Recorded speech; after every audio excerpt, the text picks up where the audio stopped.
Akkam jirtan hordoftoota koo odeeffannoowwan ammaaf qabadhee dhiyaadheen isinitti hima.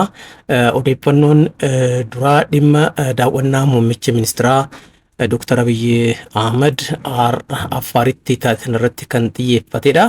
Itti aansee sammuu sagantaan hundeeffama mootummaa naannoo giddu galeessaa Itoophiyaa har'a magaalaa Hoosaa'inaatti gaggeeffameera. Taateewwan kana wajjin wal qabatanii mudatan jiru isaan isinitti hima.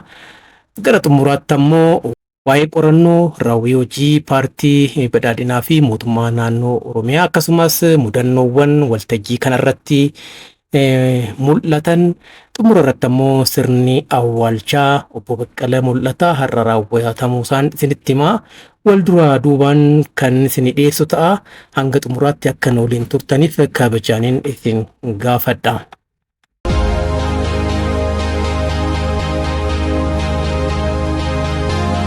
Muummichi ministeeraa Itoophiyaa Dr. Abiy Ahmed har'a hojiilee misoomaa qorachuu fi akkasumas ammoo oomisha qamadii bonaa jalqabsiisuudhaaf garee isaaniin hoogganame waliin gara Affaar dhaqaniiru.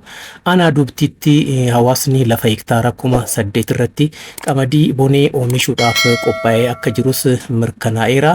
Kana jalqabsiisuuf egaa Dr. Abiy garas kan deeman har'a bara bajataa kana keessa sadarkaa biyyaatti lafa hektaara miiliyoona 3 irratti qamadii bonee oomishuudhaaf akka karoorfame sirna daawwannaa isaanii kanarratti ifoomsameera. Ministeerri muummicha turtii isaaniitiin qaama sagantaa maaddiin dhalootaa fi kan ta'e piroojeektii loojii Palm Spring Ni'eel naannoo Affaaritti jalqabsiisaniiru. Inni kunis kana fakkaata. Piroojeektiin kun ammoo sagantaa maaddiin biyyaaf jedhuun kan ministeerri muummee Dr. Abiy Ahmed sadarkaa 3 hojjechuudhaaf karoorfatan kan iddoo ga'umsaa turizimii 7 keessaa isa tokko akka ta'edha kan himame. Dr. Abiy naannoo Affaar aanaa Waareessottis argamuudhaan hojii albuuda baasuu fi oomishuu beentooneetee daawwataniiru. Odeeffannoowwan kana kan baasee waajjira muummee ministeeraati. Sagantaan hundeeffama mootummaa naannoo giddu galeessa Itoophiyaa magaalaa Hoosaa'inaatti har'a gaggeeffameera. Sagantaa kanarrattis pirezidaantoonni naannolee, ministeeronni fi hooggantoonni mootummaa olaanaan akkasumas immoo qaamoleen hawaasaa garaagaraa naannichaa hirmaataniiru.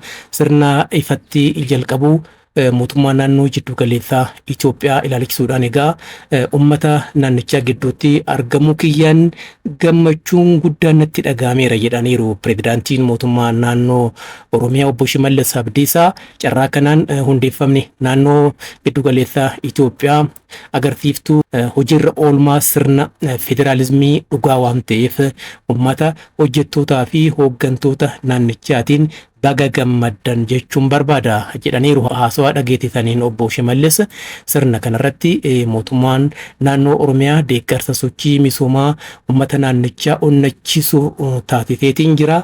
Akkaatuma kanaan deeggarsi kun maqaa walooma dhugaa uummata Oromoo fi uummata naannoo giddu galeessaa Itoophiyaatiin kan taasifame ta'uusaa ibsaniiru. Dhumarrattis mootummaan naannoo Oromiyaa misoomaa fi badhaadhina waloo uummata lamaanii irratti mootummaa fi uummata naannichaa waliin hojjechuudhaaf deeggarsa barbaachisu kamiyyuu taasisuudhaaf fedhii guddaa kan qabu ta'uusaa ibsaniiru. Haaluma kanaan mootummaan naannoo Oromiyaa mootummaa giddu galeessaa Itoophiyaa kanaaf deeggarsa birrii miiliyoona 100 akka taasisee beekameetiin jira. Kuni kana nuti jiru bulchiinsi magaalaa Finfinnee naannoo giddu galeessa Itoophiyaa haaraa hundeeffameef sagantaa hojii eegalchiisuu irratti birrii miiliyoona 60 gumaachuu kantiibaan magaalaa Finfinnee Aadde Adaanech Abeebee himaniitiin jiru. Egaa qaamoleen adda addaas naannoo haaraa kanaaf deeggarsa akka taasisan ni beekama. Inni kun egaa sirna federaalizimii Itoophiyaa daran cimsuudhaaf shoora olaanaa kan gumaachu ta'uunsaa ni beekama. Ittaansee Qorannoon raawwii hojii paartii badhaadhinaa fi mootummaa naannoo Oromiyaa kaleessa magaalaa Adaamaatti eegalamee har'as itti fufee oolee jira. Egaa qorannoo raawwii hojii kanarratti kan ilaalamu hojii baatii adoolessaa kan hagayyaa fi fulbaana darbeeti. Inni kun egaa hojiiwwan kurmaana tokkoffaa bara 2016 keessatti hojjetaman kan ittiin ilaalamanidha jechaadha. Adoolessa hagayyaa fulbaana keessa akka mootummaa naannoo Oromiyaatti maaltu hojjetame? Akka paartii badhaadhinaa damee Oromiyaatti hoo maal faatu ilaalame? Maaltu milkaa'ee hanqinni jiru hoo maali jedhamee kan ittiin qoratamudha jechaadha. Inni kun baay'ee gaariidha. Qophaa'ummaarra jiraama waan ta'eef waggaa guutuu hojiiwwan hojjetaman kallattii waltajjii kanarratti taa'uun kan itti fufan ta'a jechuudha. Haa ta'uutii gaamee pirezidaantiin mootummaa naannoo Oromiyaa obbo Shimallis Abdiisaa ergaa kaleessa dabartaniin xiiqiidhaan hojjechuu qabna.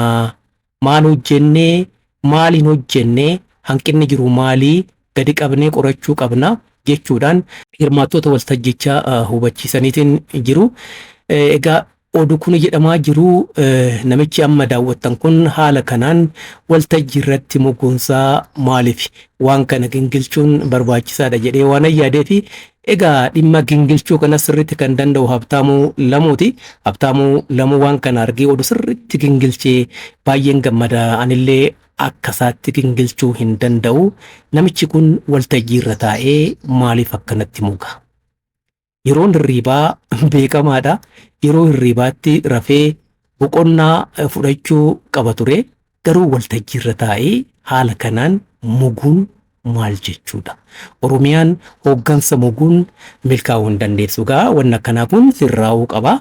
Hanqina jiru keessaa tokko waan ta'eefin kan hin kaasee namoonni haala kanaan waltajjii irratti yeroo adda addaatti isin mudachuu danda'a. Muguu danda'u sababa dadhabbii adda addaatiin ta'uu danda'a.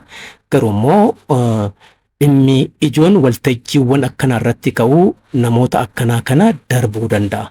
Hubannoo gahaas argachuu hin danda'anii deebi'anii hojii isaanii dilee yeroo hojjetanittis hojii guutuu fi uummata gammachiisuu fi biyyas tajaajiluu danda'u hojjechuu hin danda'an. Wanni akkanaa kun sirraa'uu qaba jechumaafan kaasee xumurarratti egaa kan inni isin dhiyeessuu barbaade sirni awwaalchaa obbo Baqqalaa Mul'ataa har'a kan raawwatame ta'uu isaatii. Obbo Baqqalaa Mul'ataa dhaabbilee miidiyaa adda addaa hooggananiiru. Faanaa Broadcasting Corporate dabalatee dhaabbilee miidiyaa adda addaa biyya kana keessatti argaman hoogganuudhaaf carraa argachuudhaan gahumsaan hoogganuu danda'aniiru. Sirna awwaalchaa isaanii irratti har'a seenaan isaanii wayitii dubbifamettis egaa kanadha kan ragaam bahamee waltaa keessa hojjetaniiru. Dhaabbata tajaajila oduu Itoophiyaa keessa hojjetaniiru. Akkasumas immoo xumura irratti miidiyaa Finfinnee Addis Miidiyaa Neetwoork keessatti hojjechuudhaan kallattii gaarii qabsiisaniiru. Bu'uura cimaa kaa'aniiru jechuun ni danda'ama. Obbo Baqqalaa Mul'ataa bara 1960 keessa magaalaa Finfinneetti dhalatanii egaa umurii isaanii waggaa 52ffaatti kan boqotanii baay'ee nama gaddisiisa. Yeroo ga'umsaan hojjechuutti hin danda'an ture umuriin kun garuu dhukkuba tasa isaan mudateen boqotaniiru jechuudha. Obbo Baqqalaan abbaa ijoollee afuriiti. Egaa miidiyaawwan biyya keenya adda addaa irratti hojjetaniiru. Muuxannoo gaarii horataniiru. Dhaabbilee miidiyaa adda addaa keessatti egaa hojmaatawwan badaa ta'an akka sirraa'an gama taasisuutiin akkasumas immoo dhimmi uummataa fi biyyaa akka xiyyeeffannoo argatuuf gaazexeessitoota leenjisuudhaan hordofuudhaan hojjetaniiru hojjechiisaniiru. Sirni awwaalcha isaanii har'a Bataskaana Saalita Mirat jedhamuudhaan beekamutti as Finfinneetti kan raawwatame. Egaa afaan Oromoo dabalatee afaanotni adda addaa miidiyaa keessatti yeroo qilleensaa akka argatan nama shoora olaanaa gumaachanidha. Obbo Baqqalaa Mul'ataa Faanaa keessatti afaan Oromootiin reediyoodhaan bal'inaan kan hojjetamaa ture. Waggoota hedduudhaaf garuu televezyiiniidhaan akka hojjetamuuf yoo gaafatamaa turellee deebiin otoo hin argamin kan ture. Yeroo hooggansa isaaniitti ammoo gaaffiin kun deebii gahaa argachuu danda'eera jechuudha. Afaan Oromootiin amma Faanaa keessatti guyyaa guyyaadhaan sa'aatii 2 afaan oromootiin hojjetamaa jira. Inni kun gara fuulduraatti ammoo babal'achaa dabalaa akka deemu ni amanamaa jechaadha. Kana qofas miti, miidiyaa magaalaa Finfinnee keessatti afaan oromootiin hojjechuun waan yaadamu hin turre. Hooggansa obbo Baqqaleetiin egaa haalli kun jijjiirameera. Afaan oromootiin miidiyaa Finfinnee keessattis hojjechuun akka danda'amu murteessuudhaan yeroon qilleensaa akka ramadamu taasisaniiru. FM Finfinnee irratti afaan oromoo galgala keessa akkuma beektan sa'aatii hanga galgala keessaa sa'aatii 3tti hojjetamaatiin jira. Akkasumas immoo televiziyiidhaanis naannoo sa'aatii tokko natti fakkaata tamsaasni afaan oromoo eegalameera. Inni kun egaa bu'aa hooggansa obbo Baqqalaa Mul'ataatiin argamedha jechuun ni danda'ama. Onnachuudhaan kana dubbachuu waan danda'amudha. Hooggantoonni kanaan dura turan gonkumaa kana gochuu akka hin dandeenye beekamaadha. Kanaaf obbo Baqqalaan seenaa hojjetanii darbanii jechuun ni danda'ama. Akkuma isinitti himee afaan oromoo qofa odoo hin taane afaanonni sabaa fi sablammoota kanneen biroos yeroo qilleensaa akka argatan nama taasisanidha. Egaa maatii fi firoottan isaaniitiif jajjabinaan hawwagama kootiin gama chaanalii kiyya kanaatiin jajjabinaan hawwaa fi waan hordoftaniif baay'een isin galatoomfadha. Fayyaa ta'aa, nagaatti.